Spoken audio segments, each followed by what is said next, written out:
Еселі еңбегімен еленген әулеттер жас буынға игілікті ісімен үлгі. Касьяновтар отбасы өмірін өндіріспен өріп, берекелі еңбегімен ел қазынасын толтырып келеді. Павлодарлық Андрей Касьянов Қазмұнайгаз ұлттық компаниясының еншілес мекемелерінде 30 жылға жуық уақыт жемісті еңбек етеді. Білікті тұлға мұнайгаз ісі мамандығын, техникалық және кәсіптік білімді игерген. Бүгінде ол ірі кәсіпорынның жетекші инженер-механика. Глеб Касьянов әкесінің еңбекқорлығы мен іскерлігіне тамсанып өскен.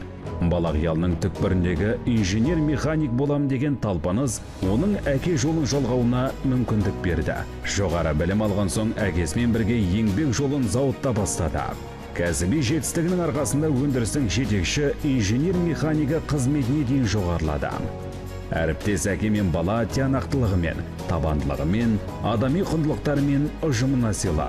Үлгілі әулет Қазмұнайгаз ұлттық компаниясының еншілес мекемелерінің мақтанышы.